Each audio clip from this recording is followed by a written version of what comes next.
Sebuah pesta mewah, sebuah keluarga yang tampak harmonis. Tapi di balik senyum manis dan gelas kristal yang berdentang, tersimpan sebuah rencana licik.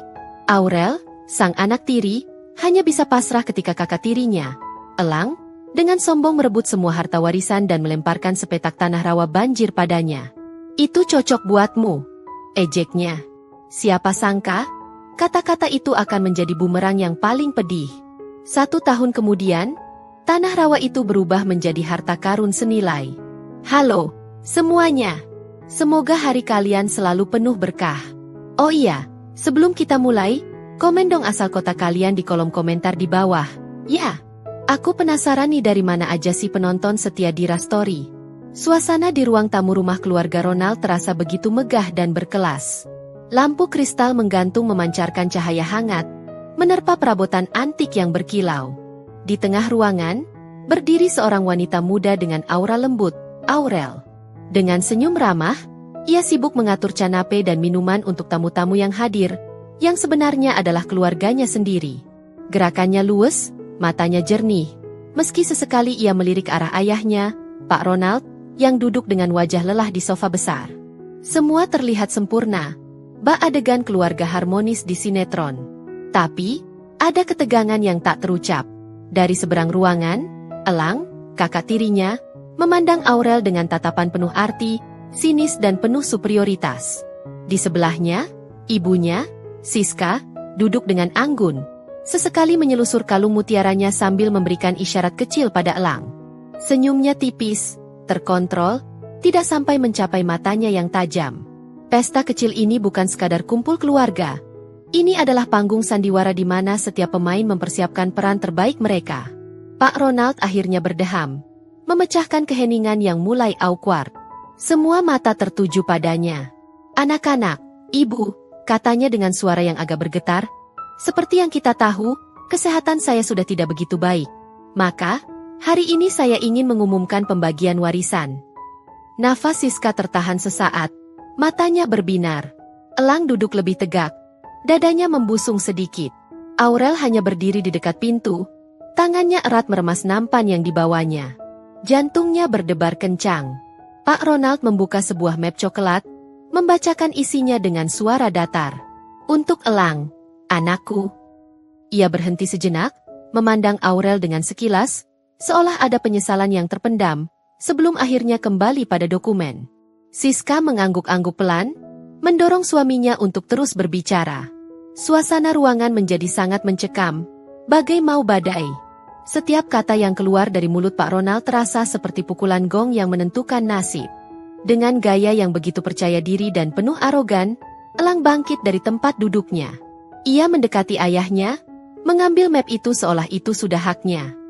"Terima kasih, Ayah," katanya, tapi sorot matanya tertuju pada Aurel, penuh tantangan. "Seperti yang tertulis, rumah utama yang kita tempati ini, beserta seluruh isinya, akan menjadi milikku." Ia berjalan mendekati Aurel, melangkah pelan seperti singa yang mengintai mangsanya. Dan tentu saja, ruko 3 lantai di kawasan komersial Sudirman, itu juga sudah seharusnya menjadi tanggung jawabku. Siska tersenyum puas dari tempat duduknya. Kemenangan terpancar jelas di wajahnya. Pak Ronald menunduk, tidak sanggup menatap anak perempuannya. Elang kini berdiri tepat di depan Aurel. "Aku yang pertama lahir, dan laki-laki, sudah kewajibanku untuk meneruskan dan mengembangkan aset keluarga. Kau paham, kan, Aurel?" ujarnya, menyebut nama Aurel dengan nada merendahkan. Giliran Aurel pun tiba. Hati Aurel serasa diiris-iris. Elang kemudian menyeringai, menunjuk ke sebuah dokumen terpisah. "Dan untukmu, Aurel, ayah dan ibu juga sudah memikirkan yang terbaik. Kau mendapatkan sepetak tanah di daerah pinggiran kota. Luas, dan penuh dengan potensi." Tatapan Elang semakin menusuk. Aurel menerima dokumen itu dengan tangan gemetar. Matanya membaca deskripsi singkat. Sebidang tanah rawa yang terkenal banjir tahunan, tidak ada akses jalan yang layak, hampir mustahil untuk dibangun. "Tanah rawa?" Batinnya hancur. Elang tak bisa menahan tawanya. "Iya, tanah rawa. Cocok sekali buatmu, Aurel. Tenang, damai, dan sesuai dengan kepribadianmu yang sederhana." Ejekan itu terdengar begitu keras di telinga Aurel. Siska ikut menyunggingkan senyum simpul. Aurel memandang ayahnya, mencari perlindungan, tapi Pak Ronald hanya bisa memalingkan muka, tak berdaya melawan skenario yang sudah direkayasa istrinya. Air mata sudah menggenang di pelupuk mata Aurel, tapi ia tak membiarkannya jatuh. Ia menarik nafas dalam-dalam, berusaha menenangkan diri yang gemetar. Dengan sikap yang tetap sopan, ia melipat rapi surat tanah itu dan memegangnya erat. Ia menatap Elang dan Siska, lalu memandang ayahnya yang tak berdaya. Rasa sakit itu begitu dalam, tapi ada satu hal yang tak bisa mereka rampas, harga dirinya. Dengan suara lirih namun terdengar jelas di ruangan yang senyap itu, ia berkata, "Terima kasih, Ayah. Terima kasih, Ibu. Aku menerima warisan ini dengan ikhlas." Lalu, ia melakukan sesuatu yang tak terduga. Aurel membungkuk pelan, memberikan hormat yang dalam dan tulus kepada Pak Ronald. "Terima kasih untuk segalanya, Ayah." Itu adalah rasa terima kasih terakhirnya sebagai seorang anak yang taat, sebelum akhirnya ia dilepas sendirian ke dunia yang tak bersahabat. Setelah membungkuk, ia berbalik dan berjalan keluar ruangan dengan langkah tegap, meninggalkan keluarga harmonis itu dengan perasaan campur aduk, kemenangan bagi Elang dan Siska, dan penyesalan mendalam bagi. Mobil sewaan yang membawa Aurel berhenti di ujung sebuah jalan tanah yang berlubang dan berakhir menjadi semak belukar. Di depannya membentang hamparan tanah yang menyedihkan. Tanah rawa warisannya. Persis seperti yang digambarkan, bahkan lebih buruk. Air berwarna kecoklatan, ditumbuhi eceng gondok dan rumput liar yang tinggi. Bau lumpur dan material organik yang membusuk memenuhi udara. Beberapa pokok kayu yang mati berdiri seperti kerangka di tengah genangan. Aurel berdiri terpaku, tas kecilnya tergenggam di tangan. Hatinya runtuh. Ini bukan tanah, ini kubangan. Angin berhembus pelan, seolah menyampaikan pesan betapa terpinggirkannya tempat ini. Ia mencoba melangkah, tetapi sepatu sandalnya langsung terbenam beberapa sentimeter ke dalam lumpur. Sebuah awal yang sangat tidak menjanjikan. Saat Aurel sedang berjuang menarik sepatunya dari cengkeraman lumpur, seorang pemuda muncul dari balik rumpun bambu. Dia sederhana, mengenakan kaos katun dan celana panjang yang sudah pudar, tetapi raut wajahnya ramah dan matahari menyinari senyumnya yang tulus. "Permisi, Mbak. Lagi lihat-lihat tanah?" tanyanya. Aurel, sedikit kaget, mengangguk pelan. "Saya Dava. Kebetulan rumah saya tidak jauh dari sini," ujarnya sambil memperhatikan kesulitan Aurel. "Hati-hati, jalannya licin dan dalam. Biar saya bantu." Dava dengan sigap mengambil beberapa papan kayu yang berserakan dan menyusunnya sebagai pijakan darurat untuk Aurel.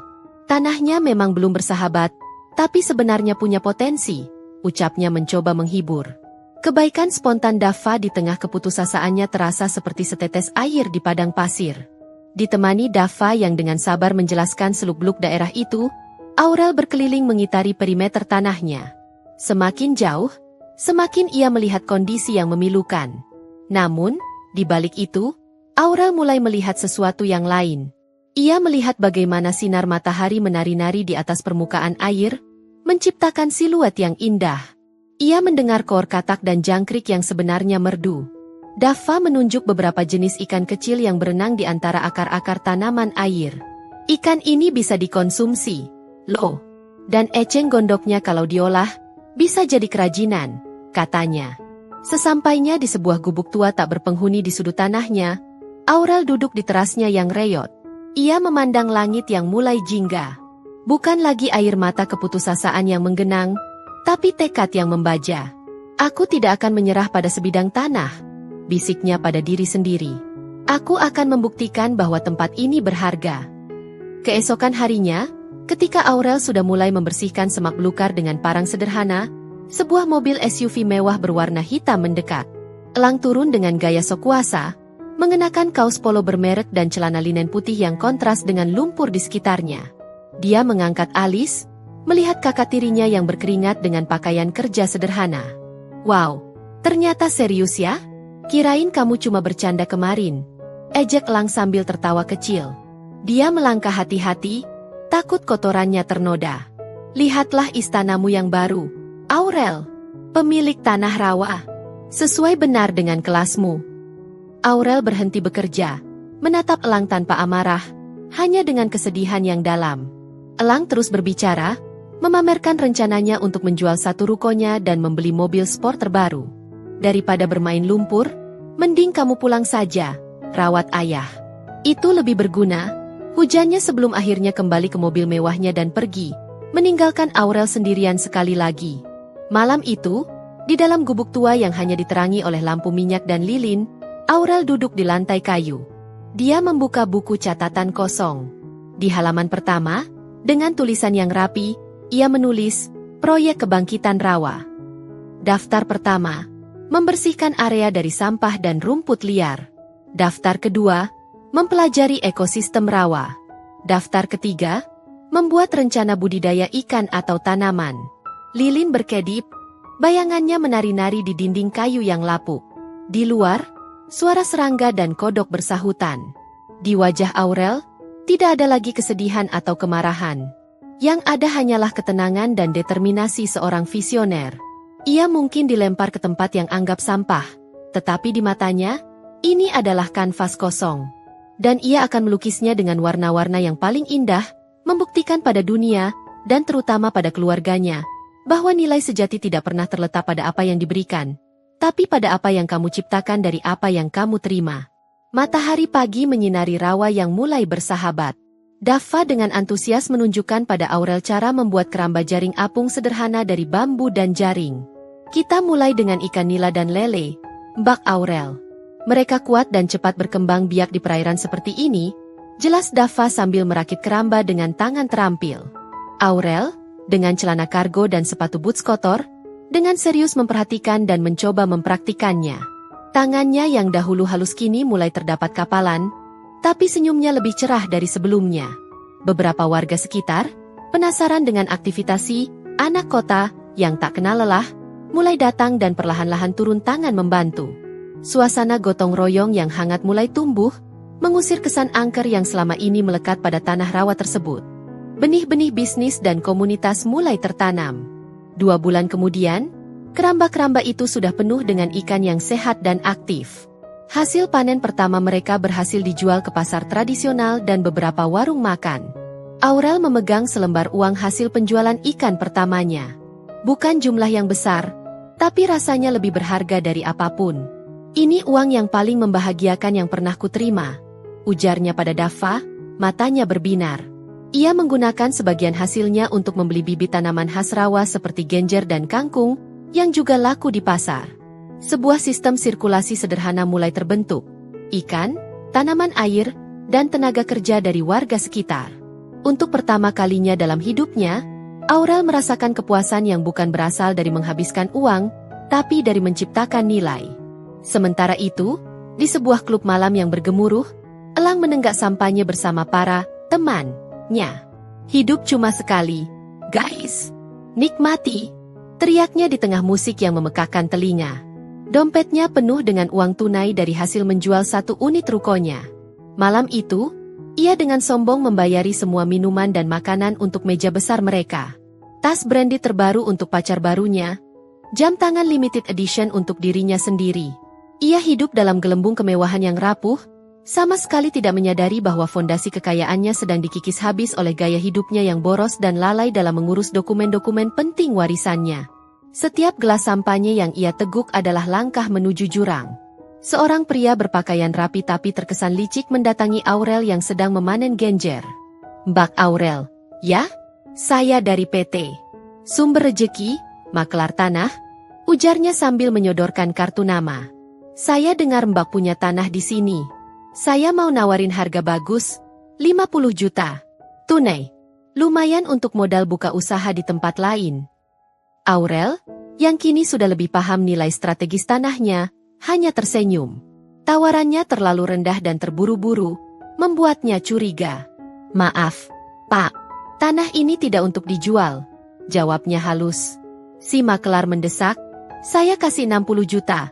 Akhir. Percayalah, tanah seperti ini tidak ada harganya. Hanya saya yang berani menawar. Tekanan yang berlebihan ini justru mengkonfirmasi firasat Aurel bahwa ada sesuatu yang istimewa dengan tanah rawa ini. Ia menggeleng, tetap pada pendiriannya. Di tepi rawa yang kini sudah asri, Aurel dan Dava duduk berhadapan di atas tikar, menikmati teh hangat dari tumbuhan herbal setempat. Mereka membahas rencana pengembangan berikutnya, kolam budidaya udang galah dan mungkin wisata memancing sederhana. Percakapan mereka mengalir mudah, penuh dengan ide-ide segar dan tawa. Dava tak hanya menjadi partner bisnis, tapi juga pendengar yang baik dan penyemangat di saat Aurel lelah. Mereka adalah tim yang solid. Aurel memandang Dava, yang dengan sabar menjelaskan detail teknis budidaya udang, dan sebuah perasaan hangat menyebar di dadanya. Di sini, di tengah lumpur dan tantangan, ia menemukan sesuatu yang tidak pernah ia dapatkan di rumah mewah ayahnya. Rasa memiliki, tujuan, dan mungkin benih-benih cinta yang mulai bersemi. Sebuah amplop coklat resmi dengan logo bank terpampang jelas tergeletak di meja makan mewah Elang. Tangannya gemetar saat membacanya. Isinya adalah somasi, peringatan terakhir untuk melunasi tunggakan kredit yang mencapai miliaran rupiah. Ini mustahil, hardiknya pada ibunya, Siska, yang wajahnya langsung pucat pasi. Ayah bilang ruko itu bersih. Siska menghindari tatapan anaknya, suaranya bergetar penuh kepanikan. Dulu, waktu bisnis ayahmu hampir bangkrut, ruko itu sempat dijadikan jaminan untuk pinjaman darurat. Kami kira sudah lunas, ternyata ada bunganya yang telah dibayar dan menumpuk. Elang menatap ibunya dengan incredulous. Dunia yang dibanggakannya runtuh dalam sekejap. Kredit macet. Harta warisannya ternyata berutang. Kamu harus menyelesaikan ini, Elang, desak Siska, mencengkeram lengan anaknya dengan kuku yang tertanam. Jual saja rumah ini, atau pinjam lagi dari bank lain. Apapun. Wajahnya yang biasanya terawat sempurna kini memancarkan keputusasaan yang mentah. Elang menarik napas dalam-dalam, mencoba menenangkan diri. Aku akan urus ini, Bu. Tenang saja. Tapi ketenangannya palsu. Pikirannya berputar-putar. Menjual rumah butuh waktu, dan somasi ini mendesak. Meminjam lagi hampir mustahil dengan sejarah kredit seperti ini. Ia terjebak dalam labirin finansial yang dibuat oleh ayahnya sendiri. Sebuah warisan pahit yang tidak pernah ia duga. Suasana di balai desa ramai dan penuh antusias. Sebuah spanduk besar terpampang, sosialisasi proyek jalan tol dan kawasan resort Nusantara Gemilang oleh Grand Archipelago Group. Seorang project manager dengan presentasi PowerPoint yang canggih menunjukkan peta proyek raksasa itu. Jalan tol akan membelah daerah sini, jarinya menunjuk, dan kawasan resort mewah kami akan dibangun di area konservasi danau dan rawa ini. Jari itu kemudian bergerak dan berhenti tepat di atas sebuah bidang tanah yang sangat familiar bagi beberapa warga yang hadir. Aurel, yang hadir bersama Dava, terdiam membatu. Tanah rawa yang dianggap sampah itu, ternyata menjadi titik pusat, jantung dari proyek miliaran dolar tersebut. Nilainya bukan lagi 50 juta, tapi meroket ke angka yang tak terbayangkan. Kabarnya menyebar seperti api di musim kemarau. Warga desa ramai membicarakan Aurel, si juragan rawa, yang mendadak menjadi calon miliarder. Seorang teman Elang menelepon, suaranya bernada tinggi. Bro, kamu lihat berita? Tanah rawa adikmu itu harganya meledak. Dijamin 100 miliar lebih. Bro, luar biasa. Elang mematikan teleponnya. Darahnya mendidih. Rasa cemburu, iri, dan kemarahan yang membara menyelimutinya. Ia membanting gelas yang ada di tangannya ke dinding. Bagaimana mungkin? Aurel, si anak bawang, si penerima tanah sampah, kini duduk di atas gunangan emas, sementara dirinya, sang putra mahkota, justru terjerat utang dan somasi. Keadilan macam apa ini? Hari yang menentukan tiba. Petugas bank, didampingi pihak berwajib, datang ke rumah mewah Elang. Mereka membawa surat penyitaan resmi. Dengan hormat, berdasarkan putusan pengadilan, kami terpaksa menyita aset berupa ruko di Jalan Sudirman dan rumah tempat tinggal ini untuk melunasi kredit yang macet, ujar petugas bank dengan suara tegas. Siska histeris, berteriak bahwa ini adalah kesalahan. Elang hanya bisa berdiri lumpuh, menyaksikan barang-barang mewahnya, simbol statusnya, perlahan-lahan disegel. Ia dan ibunya diusir dari rumah yang mereka anggap sebagai istana mereka. Dari jendela mobil taksi yang membawanya pergi, Elang melihat tetangganya berbisik-bisik, menunjuk-nunjuk dengan tatapan yang dulu ia berikan pada Aurel, tatapan kasihan dan penghinaan. Roda kehidupan telah berputar dengan kejam.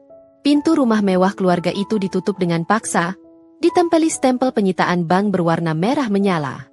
Elang dan Siska berdiri di tepi jalan, dikelilingi oleh beberapa koper berisi sisa-sisa kehidupan mewah mereka. Wajah Siska basah oleh air mata dan Mascara yang lari, sementara Elang memandang kosong ke depan. Wajahnya hampa bagai orang yang tidak percaya dengan kenyataan. Sebuah taksi tua mengangkut mereka pergi, meninggalkan rumah yang dulu menjadi simbol kekuasaan mereka. Mereka menginap di losmen murah di pinggiran kota, kamar yang pengap dan berbau pengap, sebuah kejatuhan yang sangat dramatis dari kemewahan yang mereka nikmati hanya beberapa minggu sebelumnya. Setiap dengkur dari kamar sebelah adalah pengingat pahit akan kehinaan mereka. Sebuah mobil sedan mewah berwarna hitam melintasi jalan tanah yang kini sudah mulai diperbaiki, berhenti di depan gubuk Aurel. Seorang pria paruh baya dengan setelan jas sempurna turun, diikuti oleh asistennya. Dia adalah Stefanus Wijaya, CEO Grand Archipelago Group. Ibu Aurel, sapanya dengan hormat, berjabat tangan. Di dalam gubuk yang sederhana, Stefanus menyodorkan proposal yang mencengangkan. Kami ingin membeli tanah ibu. Nilainya telah kami appraisal, dan kami menawarkan harga yang sangat kompetitif, 100 miliar rupiah, tunai. Dava yang berdiri di samping Aurel hampir tersedak. Aurel sendiri terdiam, matanya melihat angka 0 yang berjejer di atas kertas. Itu adalah tawaran yang bisa mengubah hidupnya dalam sekejap. Aurel tidak langsung menjawab. Ia meminta waktu untuk berpikir. Malam itu, dengan ditemani Dava, ia mempelajari proposal itu lebih detail. Stefanus tidak hanya menawarkan pembelian, tetapi juga opsi kemitraan. Mereka butuh tanah kita sebagai akses utama dan area konservasi danau untuk resort mereka, ujar Aurel, pikirannya bekerja cepat. Jika kita jual, uang itu akan habis. Tapi jika kita jadi mitra, kita punya penghasilan jangka panjang dan masih memiliki sebagian dari tanah ini. Keputusan itu berat. Tetapi Aurel sudah bukan lagi wanita yang mudah tergiur oleh nominal fantastis. Aku memilih opsi kemitraan, Dav. Aku akan menjadi pemegang saham minoritas dan tetap memiliki sebagian tanah untuk dikembangkan sendiri. Itu adalah keputusan bisnis yang cerdas dan berani, menunjukkan kematangannya sebagai seorang pengusaha. Elang, yang mendengar kabar tentang tawaran fantastis itu dari berita lokal, memberanikan diri mendatangi lokasi proyek yang sudah mulai dipagari. Ia melihat Aurel sedang berbicara dengan para insinyur, mengenakan helm keselamatan dan terlihat begitu berwibawa. Elang mencoba menerobos, mendekati Aurel. Aurel, kakak, tolong, kita perlu bicara, teriaknya. Namun, sebelum ia bisa mendekat, dua orang satpam dengan postur tegap menghalanginya. Maaf, Pak, tidak ada orang yang boleh mengganggu Ibu Aurel, kata salah satu satpam dengan tegas. Elang memprotes, dia itu adikku. Tapi satpam itu hanya menggeleng. Silakan buat janji melalui sekretaris beliau. Elang terdiam, dipermalukan di depan orang banyak. Ia dipaksa menyaksikan adiknya, yang dulu ia anggap remeh, kini menjadi orang penting yang tak bisa ia jangkau. Dari balik kaca mobil SUV mewah barunya, Aurel melihat Elang yang sedang diceramahi oleh satpam. Elang tampak lusuh, bahunya turun, penuh dengan keputusasaan. Mobil kemudian melaju perlahan, melewati Elang. Aurel menatapnya melalui kaca spion. Bukan kebahagiaan atau rasa balas dendam yang ia rasakan, melainkan sebuah kesedihan yang dalam dan getir. Ia teringat masa kecil mereka, sebelum segalanya menjadi rumit. Ia melihat seorang kakak yang tersesat oleh keserakahan dan kesombongan. Senyum kepuasan tidak menghias bibirnya. Hanya sebuah pengakuan pilu bahwa kemenangannya dibayar dengan kehancuran orang lain, dan itu terasa sangat kosong. Kemenangan sejati, ia sadari, bukanlah ketika musuhmu jatuh, tapi ketika kamu berhasil bangun tanpa harus menjatuhkan siapapun. Tanah rawa yang dulu sepi kini bergemuruh dengan aktivitas. Buldoser dan ekskavator berjalan perlahan, membentuk kontur tanah. Papan proyek besar bertuliskan, The Rawa Emerald Resort, A Grand Archipelago Development, berdiri megah. Aurel, dengan helm putih yang menandainya sebagai pemilik, berdiri di samping Stefanus Wijaya dan para insinyur. Ia aktif mendengarkan penjelasan teknis, sesekali memberikan masukan berdasarkan pengetahuannya yang mendalam tentang karakter tanah tersebut. Kita harus menjaga ekosistem rawa di bagian selatan, Itu menjadi nilai jual utama kita, ujarnya dengan percaya diri. Para insinyur yang awalnya meragukan kemampuan wanita muda ini, kini mendengarkan dengan penuh hormat. Visinya mulai terwujud dalam bentuk yang nyata. Di sela-sela kesibukan yang padat, Aurel dan Dava berjalan menyusuri tepi danau yang belum tersentuh proyek. Suasana senja menyelimuti mereka dengan cahaya keemasan. Aku tidak pernah membayangkan semua ini akan terjadi, ucap Aurel, menatap pemandangan di depan mereka. Dava tersenyum, matanya berbinar. Aku selalu yakin padamu, Aurel. Sejak pertama kali melihatmu berjuang sendirian di sini. Tangannya meraih tangan Aurel dengan lembut. Bersamamu, tidak hanya tanah ini yang menjadi indah, hidupku juga. Aurel menatapnya, rasa haru dan bahaya membanjiri hatinya. Di tempat ia menemukan tantangan terberat, ia juga menemukan cinta sejati. Mereka berdiri berdekatan, dua partner yang kini menyatukan tidak hanya visi bisnis, tetapi juga hati. Seorang reporter dari sebuah stasiun TV nasional mewawancarai Aurel di lokasi proyek. Ibu Aurel, Anda menjadi inspirasi banyak orang. Dari menerima tanah yang dianggap tidak bernilai menjadi seorang miliarder muda dan pemilik saham di proyek fantastis ini. Apa kunci keberhasilan Anda? Aurel tersenyum bijak ke arah kamera. Kuncinya adalah jangan pernah meremehkan apapun yang kita miliki, dan jangan pernah menyerah pada keadaan. Keikhlasan menerima yang diberikan, lalu kerja keras dan kecerdasan untuk mengembangkannya, itulah kunci sebenarnya. Liputan itu menyebar luas, menjadikannya simbol baru entrepreneur muda Indonesia yang rendah hati dan visioner. Namanya dikenal bukan karena warisan, tapi karena prestasi yang ia ukir sendiri. Elang, yang kini tinggal di sebuah kamar kos kumuh, mencoba bertahan hidup. Ia bekerja serabutan, menjadi kuli panggul di pasar, cuci mobil, apapun yang bisa memberinya uang untuk makan. Namun, sifat tinggi hatinya yang masih tersisa seringkali menjadi batu sandungan. Ia merasa terhina ketika diperintah oleh mandor yang ia anggap lebih rendah darinya. Saat mencuci mobil, ia melakukannya dengan ogah-ogahan, masih merasa bahwa ini bukanlah pekerjaan untuk seorang seperti dirinya. Hasilnya, ia sering dipecat atau tidak dibayar penuh. Setiap kegagalan semakin menyadarkannya pada betapa rapuhnya dunianya yang dulu, dan betapa kerasnya kehidupan yang sebenarnya. Tekanan hidup yang begitu berat akhirnya memecah hubungan terakhir yang Elang miliki. Siska, ibunya, datang berkunjung dengan wajah muram. Elang, ibu tidak tahan dengan kehidupan seperti ini, katanya dengan suara bergetar. Seorang teman lama dari masa jayanya menawarkan tempat tinggal padanya di kota lain sebagai asisten rumah tangga. Ini terlalu memalukan. Hidup di tempat seperti ini, ibu tidak bisa. Elang memandangi ibunya, rasa kecewa dan kesepian yang amat sangat menyergapnya.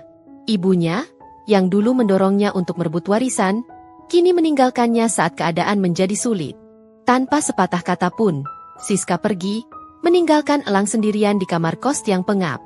Saat itulah Elang benar-benar menyentuh titik nadirnya. Ia sepenuhnya sendiri, tanpa harta, tanpa keluarga, dan tanpa harga diri. The Rawa Emerald Resort akhirnya berdiri megah. Arsitekturnya memadukan modernitas dengan elemen alam, kayu dan kaca yang harmonis. Danau buatan yang jernih menjadi pusatnya, dikelilingi villa-villa mewah. Malam peresmiannya adalah pesta gemerlap. Lampu sorot menari-nari, menghiasi fasad bangunan yang elegan. Mobil-mobil mewah berjejer, mengeluarkan tamu-tamu penting, para investor, pejabat, dan selebriti. Suara lembut musik jazz mengalun, bercampur dengan gemerisik air mancur dan desir angin malam. Suasana begitu magis, sebuah transformasi ajaib dari tanah terlupakan menjadi pusat kemewahan. Aurel berdiri di pintu masuk utama, menyambut tamu-tamu undangan. Ia mengenakan gaun panjang berwarna emerald green yang berkilauan, menyelaraskan dengan nama resortnya. Rambutnya ditata sederhana namun elegan, perhiasan mutiara menghiasi leher dan telinganya. Ia berjabat tangan, tersenyum, dan bercakap-cakap dengan penuh percaya diri dan harisma. Kamera-kamera media terus berkedip, menjadikannya pusat perhatian. Dari sosok yang dilempar ke tanah rawa, kini ia menjadi ratu di istananya sendiri. Setiap senyumnya adalah kemenangan, setiap tatapannya adalah ketegasan. Dari balik semak-semak hiasan di area parkir, Sepasang mata mengintip. Lah, ia mengenakan kemeja lusuh dan celana jeans compang-cing yang jelas-jelas tidak pantas untuk acara semewah ini. Wajahnya pucat, penuh dengan kecemasan dan rasa lapar yang mendalam. Melihat kemewahan yang ada, hatinya seperti tertusuk-tusuk. Ini seharusnya dunianya. Tapi kini, ia harus menyelinap seperti penjahat hanya untuk bisa mendekat. Ia mengambil napas dalam-dalam, memberanikan diri untuk menyusup di antara kerumunan tamu, mengambil kesempatan ketika para satpam sibuk memeriksa undangan orang lain. Elang berhasil masuk ke area resepsi utama. Matanya menjelajah, mencari Aurel. Ketika ia melihatnya, berdiri begitu anggun dan bercahaya, rasa malu dan iri membakar dirinya. Tapi lapar dan keputusasaan lebih kuat. Ia menerobos kerumunan, mendekati Aurel yang sedang berbincang dengan beberapa tamu.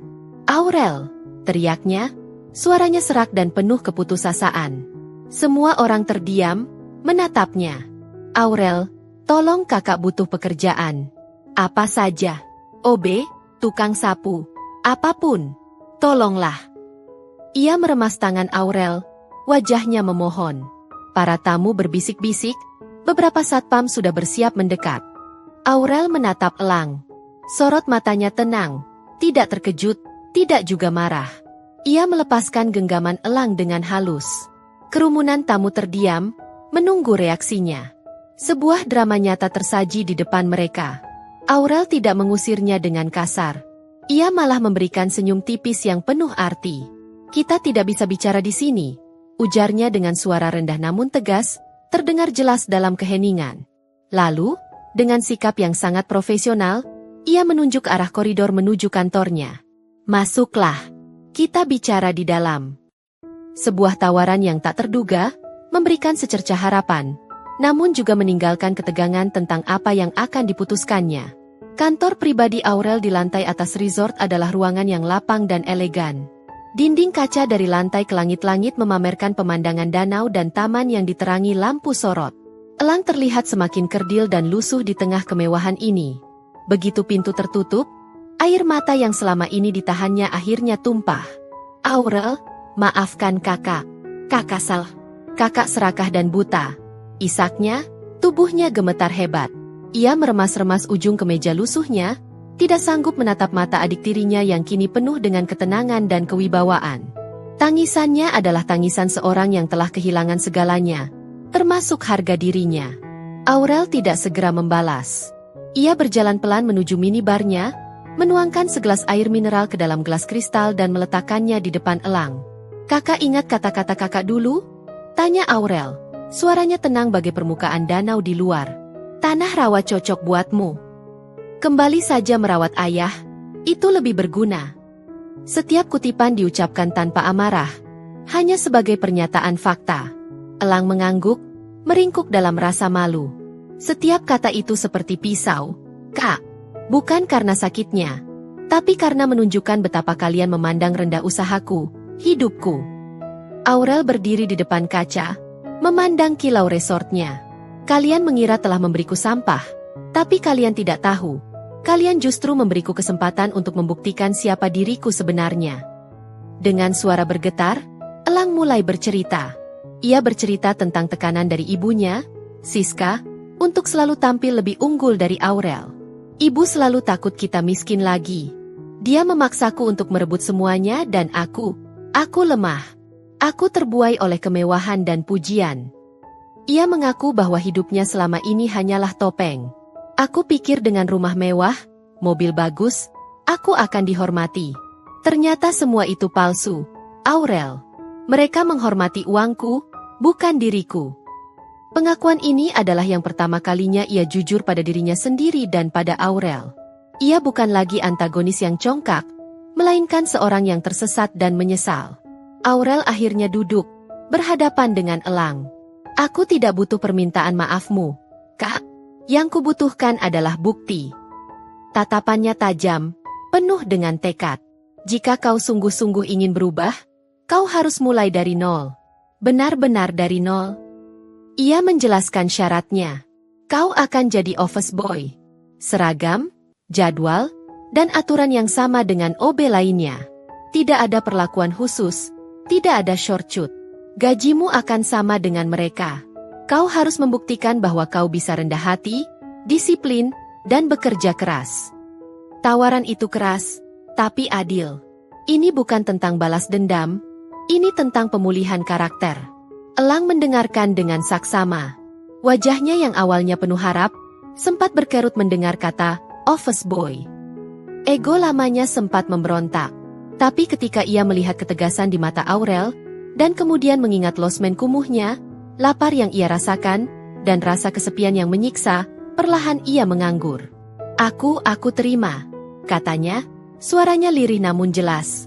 Aku akan lakukan apapun yang kau minta. Aku akan buktikan. Kepala itu, yang dulu selalu mendongak dengan sombong, kini menunduk dalam kerendahan hati. Sebuah keputusan yang menandai dimulainya perjalanan terberat dalam hidupnya. Perjalanan untuk membangun kembali dirinya yang telah hancur. Keesokan paginya, Elang datang dengan seragam office boy berwarna abu-abu biru yang sederhana. Kainnya terasa kasar di kulitnya yang terbiasa dengan sutra dan katun impor. Nametak plastik bertuliskan, Elang, OB, terpasang di dada kirinya. Terasa seperti cap yang menegaskan kejatuhannya. Ia melapor kepada supervisor OB, seorang pria paruh baya yang tegas. Kerjamu mulai jam 6 pagi. Area tanggung jawabmu adalah koridor eksekutif dan sekitarnya. Jangan sampai ada debu atau noda, ujar supervisor itu. Elang hanya bisa mengangguk, menundukkan kepalanya yang dulu selalu terangkat angkuh. Setiap sapu yang ia ayunkan adalah pukulan bagi egonya. Beberapa jam kemudian, Elang dipanggil melalui radio komunikasi. OB Elang, laporkan ke ruang rapat eksekutif 1. Ibu Aurel membutuhkanmu. Jantung Elang berdebar kencang. Apakah ini saatnya ia dipecat? Atau diberi tugas yang lebih memalukan? Ia memasuki ruang rapat yang mewah, di mana Aurel sedang duduk bersama Stefanus Wijaya dan beberapa manajer. Aurel tampak begitu berwibawa dalam setelan pansutnya yang sempurna. Elang, tolong bersihkan area di depan pintu ini. Ada sedikit kotoran yang terbawa dari luar. Perintah Aurel dengan suara profesional, tanpa sedikit pun emosi. Elang mengangguk patuh dan berbalik untuk mengambil peralatan kebersihannya. Saat tangannya hampir menyentuh gagang pintu, suara Aurel kembali terdengar, halus namun mematung. Tunggu. Elang berhenti, menunggu. Aurel berdiri dari kursinya dan berjalan mendekati Elang. Para manajer dan Stefanus memperhatikan dengan penuh perhatian, suasana ruangan mendadak menjadi tegang. Aurel berhenti tepat di depan Elang, matanya menatap tajam sepatu hak tinggi desainer yang ia kenakan. Dengan suara tenang yang terdengar begitu jelas di ruangan yang hening, Aurel berkata, "Sebelum mulai kerja, bersihkan dulu sepatu saya." Di atas permukaan kulit sepatu yang hitam dan mengilap, terdapat sedikit noda lumpur kering, sisa-sisa dari kunjungannya ke area konstruksi pagi tadi. Lumpur dari tanah warisanku masih menempel. Kalimat itu menggantung di udara, penuh dengan makna. Ini bukan sekadar perintah membersihkan sepatu. Ini adalah ujian terakhir, simbolis. Sebuah pilihan. Apakah Elang akan membiarkan egonya menguasainya? Atau apakah ia benar-benar telah siap untuk merendahkan diri sepenuhnya? Elang terdiam sejenak. Bulan-bulan berlalu. Elang, sang office boy, telah menjadi buah bibir di kalangan staf. Bukan karena latar belakangnya, tapi karena perubahan sikapnya yang drastis. Ia datang paling pagi, pulang paling akhir. Ia membersihkan setiap sudut dengan teliti, tidak pernah mengeluh, dan selalu siap membantu rekan kerjanya.